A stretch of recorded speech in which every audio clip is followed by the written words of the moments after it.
ജാതികൾ കലഹിക്കുന്നതും വംശങ്ങൾ വ്യർത്ഥമായത് നിരൂപിക്കുന്നതുമെന്ത്? യഹോവയ്ക്കും അവൻ്റെ അഭിഷിക്തനും വിരോധമായി ഭൂമിയിലെ രാജാക്കന്മാർ എഴുന്നേൽക്കുകയും അധിപതികൾ തമ്മിൽ ആലോചിക്കുകയും ചെയ്യുന്നത്. നാം അവരുടെ കെട്ടുകളെ പൊട്ടിച്ച് അവരുടെ കയറുകളെ എറിഞ്ഞുകളക. സ്വർഗത്തിൽ വസിക്കുന്നവൻ ചിരിക്കുന്നു, കർത്താവ് അവരെ പരിഹസിക്കുന്നു. അന്ന് അവൻ കോപത്തോടെ അവരോട് അരുളിച്ചെയ്യും, ക്രോധത്തോടെ അവരെ ഭ്രമിപ്പിക്കും.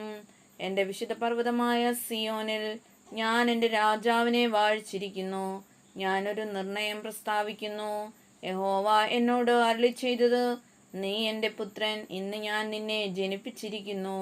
എന്നോട് ചോദിച്ചുകൊള്ളുക, ഞാൻ നിനക്ക് ജാതികളെ അവകാശമായും ഭൂമിയുടെ അറ്റങ്ങളെ കൈവശമായും തരും. ഇരുമ്പ് കോൽ കൊണ്ടു നീ അവരെ തകർക്കും, കുശവന്റെ പാത്രം പോലെ അവരെ ഉടയ്ക്കും. ആകയാൽ രാജാക്കന്മാരെ ബുദ്ധി പഠിപ്പീൻ, ഭൂമിയിലെ ന്യായാധിപന്മാരെ ഉപദേശം കൈക്കൊള്ളുവീൻ.